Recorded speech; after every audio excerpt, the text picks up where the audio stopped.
दोस्तों, जब भी यूपी में टीटी की परीक्षा होती है या फिर सीटीटी की परीक्षा होती है तो आपने देखा होगा कि यहाँ पर दो पेपर करवाए जाते हैं। आपको पता ही होगा कि जो यूपी टीटी या फिर सीटीईटी का पहला पेपर होता है, पेपर 1, ये प्राइमरी के लिए होता है, यानी कि जो क्लास 1 to 5 के लिए बच्चे होते हैं उनको पढ़ाने के लिए पेपर 1 को, और साथ ही साथ सीटीईटी या फिर यूपीटीटी का जो दूसरा पेपर होता है पेपर 2, ये क्लास 6 to 8 के लिए करवाया जाता है। यानी कि जूनियर में शिक्षक अगर आपको बनना है तो क्लास 6 to 8 की टीईटी आपको पास करनी पड़ेगी। अभी हाल ही में एक नया मामला भी सामने आया है जिसमें आपने देखा था कि जो प्राइमरी के टीचर थे उनको प्रमोट किया गया, कहाँ पर, उनको जूनियर में प्रमोट किया गया, तो फिर वहाँ पर टीटी का मैटर फंस गया और मामला फिर से कोर्ट में पहुँच गया है। यहाँ पर इस मामले को इस प्रकार से चैलेंज किया गया है कि एनसीटी की गाइडलाइन के मुताबिक अगर कोई भी प्राइमरी का टीचर है, यानी कि कोई क्लास 1 to 5 का टीचर है और उसे जूनियर में प्रमोशन देना है, तो क्या होगा, 6 to 8 में अगर उसे शिक्षक बनाना है तो फिर टेट पास करना ज़रूरी है, टीटी का पेपर 2 पास करना कंपलसरी है। तो इसी नियम के आधार पर फ़िलहाल जो मामले हैं वो कोर्ट में भी गए हुए हैं, क्योंकि हाल ही में प्रयागराज में भी एक मामला देखने को मिला था जहां पर प्राइमरी के हेडमास्टर को जूनियर में जब प्रमोट किया गया था तो कुछ लोगों ने यहां पर हाई कोर्ट में आपत्ति कर दी है कि बिना टेट पास किए प्राइमरी से जूनियर में प्रमोशन नहीं हो सकता। खैर, ये तो अलग मामला है, लेकिन दोस्तों यहाँ पर मैं आपसे बात करूँगा कि जूनियर में, यानी कि जो प्राइमरी के बाद बहुत सारे कंपोजिट प्राइमरी भी होते हैं, तो वहाँ पर 1 to 5 की पढ़ाई भी होती है, 6 to 8 की पढ़ाई भी होती है। तो सरकारी स्कूलों में 6 to 8 के लिए वैकेंसी आखिर आती क्यों नहीं है? आपने पेपर 2 तो पास किया हुआ है, लेकिन कक्षा 6, 7, 8 में भर्ती क्यों नहीं होती है? तो दोस्तों, जैसा कि मैंने आपको बताया था कि बेसिक शिक्षा परिषद के जो उच्च प्राथमिक प्राइमरी स्कूल थे उसके लिए कुछ वर्ष पहले, ये 2012 की बात है, 2012 में विज्ञान और गणित के लिए 29,334 शिक्षकों की सीधी भर्ती हुई थी। ये लास्ट भर्ती थी, इसके बाद कोई भी भर्ती नहीं आई थी। 29,334 पदों में से सभी पद भरे भी नहीं गए थे और अभी भी ये मामला जो है न्यायालय में है, क्योंकि कुछ रिक्त पद बाकी रह गए थे और इसके बाद ये भर्ती जो थी वो 2017 में रोक दी गई थी। और 2017 में ही यहाँ पर एक नियम और भी बना था। सरकार ने ये तय किया था कि अब आगे से इन स्कूलों के लिए, यानी कि जो बेसिक के जूनियर स्कूल हैं, ठीक है, जो सरकारी, ऐसे समझिए जो प्राइमरी आपके स्कूल हैं, उसके बाद जहाँ जहाँ पर 6, 7, 8 का भी जूनियर भी चलता है, तो क्या होगा कि आगे से इन स्कूलों के लिए कोई सीधी भर्ती नहीं होगी। उच्च प्राथमिक स्कूलों में शिक्षकों की नियुक्ति प्राथमिक स्कूलों के शिक्षकों की पदोन्नति से किया जाएगा। ठीक है, ये बात यहाँ पर कही गई थी कि यानी कि अब 6 to 8 में 2017 से नियम बन गया था कि 6 to 8 में कोई भी भर्ती नहीं आएगी। सिर्फ प्राइमरी के जो शिक्षक हैं उनको प्रमोट करके जूनियर में प्रमोशन के द्वारा ये भर्ती की जाएगी। उच्च प्राथमिक स्कूलों में शिक्षकों की नियुक्ति प्राथमिक स्कूलों के शिक्षकों की पदोन्नति से की जाएगी। इस निर्देश पर अमल भी किया जा रहा है। तो परिषद ने कई बार बेसिक शिक्षा अधिकारियों को पदोन्नति से पद भरने का निर्देश दिया है, लेकिन मामला यहाँ पर टीटी वाला जो है वो फंस रहा है। और अभी भी आपने देखा होगा कि 2-3 दिन पहले भी ये मामला सामने आया था। प्रयागराज में जब प्राइमरी का कोई एक हेडमास्टर थे, उनको जब प्रमोट किया गया था तो कुछ लोग यहाँ पर हाई कोर्ट में याचिका भी जो है डाल दिए हैं। तो दोस्तों, यही वजह है कि अगर हम बात करें तो काफ़ी समय से तर्क ये दिया जा रहा है कि 23 अगस्त 2010 को एनसीटी की ओर से जारी अधिसूचना में प्राइमरी और जूनियर हाई स्कूल दोनों में नियुक्ति के लिए टीटी को कंपलसरी कर दिया गया है, यानी कि यह एक अनिवार्य अर्थ है। खैर, ये बात हो रही है यहाँ पर आपकी प्रमोशन के बारे में, लेकिन अगर हम बात करें कि फिर 29,334 पदों पर जो विज्ञान और गणित की भर्ती हुई थी, उसके बाद कोई भी नई भर्ती जो है प्राइमरी में देखने को नहीं मिली है जूनियर में।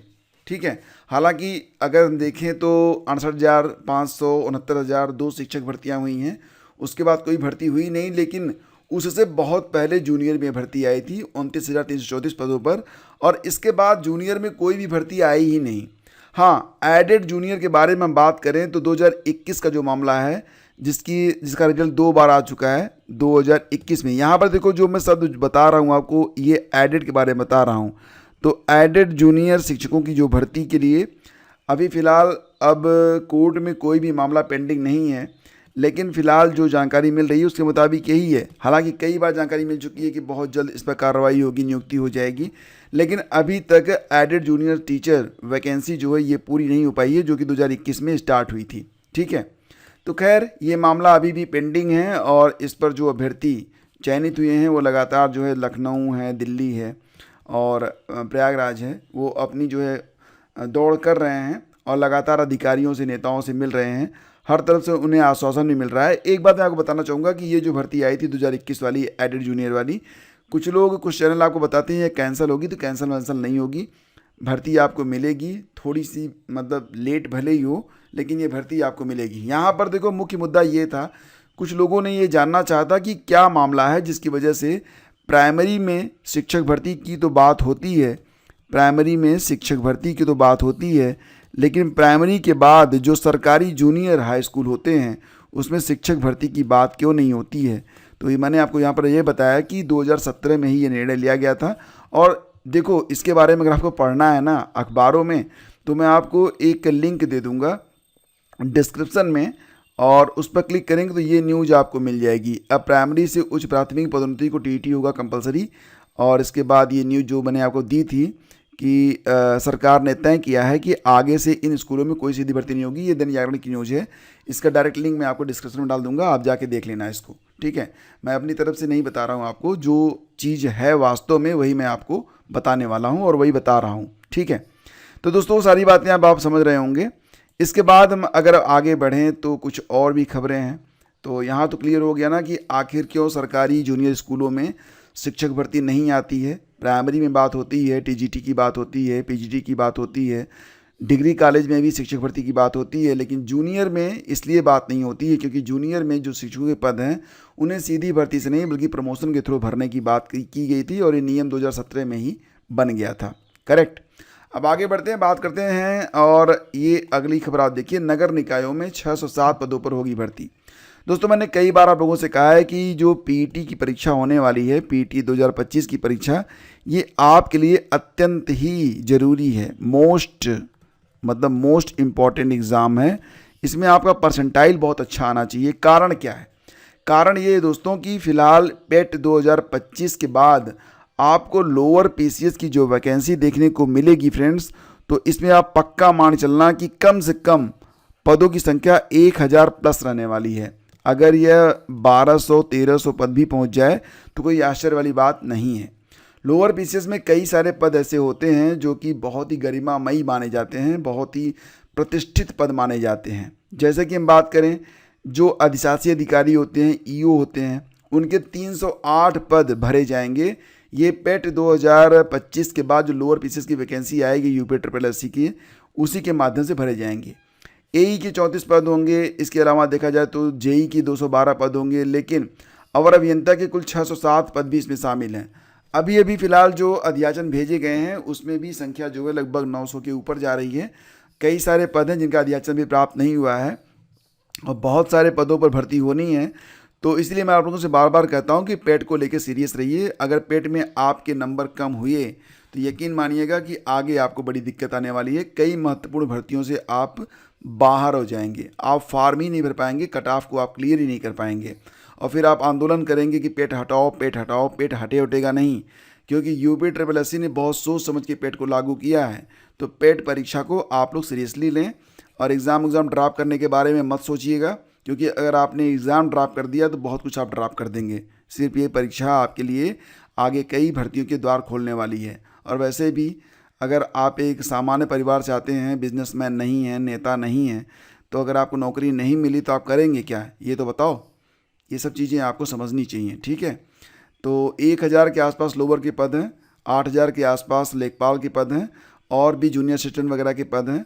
तो पेट को सीरियसली लेना, मैं आपसे ये बताना चाहता हूँ।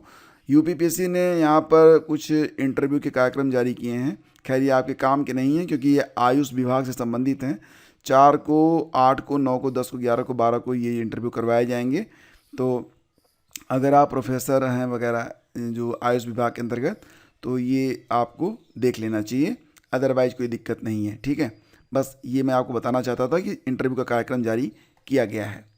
और दोस्तों यहाँ पर देखिए एक बात कि बहुत सारे लोग ऐसे भी होते हैं जो लोग अपनी जॉब के साथ साथ LLB भी कर लेते हैं। तो उनके बारे में कहा जा रहा है कि केंद्रीय विधि और न्याय मंत्रालय ने संसद को जानकारी दी है कि नौकरी के साथ अगर ऑनलाइन लॉ की पढ़ाई आपने किया है तो वो अवैध माना जाएगा। ठीक है, LLB को हल्के में मत लीजिए। कहा जा रहा है कि LLB जब आप करते हैं तो इसके लिए डीप स्टडी, मूट कोर्ट और इंटर्नशिप जैसे व्यवहारिक अनुभवों के साथ साथ परीक्षा, होमवर्क और असाइनमेंट भी ज़रूरी है। तो ऑनलाइन और अवकाशकालीन कक्षाएं सक्षम कानूनी पेशेवरों को तैयार करने के लिए आवश्यक कठोर और व्यापक प्रशिक्षण प्रदान नहीं कर सकती हैं। इसलिए कहा गया कि फ़िलहाल जो LLB एक ऐसी डिग्री है जो व्यक्तियों को वकालत और न्याय प्रदान करने में सक्षम बनाती है, तो इसे कम गंभीर नहीं माना जा सकता। और कहा जा रहा है कि मतलब अगर आपने ऑनलाइन, ठीक है, ऑनलाइन लिया है या भी छुट्टियों में आपने क्लास करके LLB की डिग्री हासिल की है तो यह अवैध मानी जाएगी। ठीक है, तो ये भी आप लोग ध्यान रखिएगा। नियुक्ति से शून्य मानी जाएगी जाली दस्तावेज से मिली नौकरी। तो अगर कोई ऐसा केस आता है जिसमें फर्जी डॉक्यूमेंट लगा के किसी ने नौकरी हासिल की है तो वो शुरू से ही शून्य मानी जाएगी, पूरी वसूली की जाएगी। ये इलाहाबाद हाई कोर्ट ने हाल ही में अपने एक आदेश में कहा है। और दरोगा भर्ती के जो अभ्यर्थी हैं वो ध्यान दें कि दरोगा भर्ती के लिए ऑनलाइन आवेदन कर रहे अभ्यर्थियों के लिए स्नातक की अंक तालिका अपलोड करना मस्ट है। पुलिस भर्ती और प्रोन्नति बोर्ड के अधिकारियों ने कहा है कि यदि स्नातक की उपाधि डिग्री नहीं है तो प्रोविजनल स्नातक उपाधि अपलोड करनी होगी। प्रोविजनल डिग्री भी उपलब्ध नहीं है तो ऐसी दशा में अभ्यर्थी इसके स्थान पर अपनी अंक तालिकाएँ अपलोड कर दें, लेकिन मतलब अंक तालिका तो कंपलसरी है। ठीक है, तो दोस्तों ये थी आज की पूरी अपडेट। थैंक यू से जुड़ने के लिए। ये सेशन आपको अच्छा लगा तो लाइक और शेयर कीजिएगा। मिलते हैं आपसे अगले वीडियो में, तब तक के लिए आगे दीजिए। वीडियो को लाइक और शेयर कर दीजिएगा। LT ग्रेड वाले डिस्क्रिप्शन चेक कर लेंगे, उनके लिए साल की जो पहली छमाही है उसकी PDF आपको दे दी गई है। आपकी GS की क्लासें भी चल रही हैं। मॉक टेस्ट एक भी आपसे छूटना नहीं चाहिए। वीडियो को लाइक और शेयर करना मैं आप पर छोड़ता हूँ। Thank you.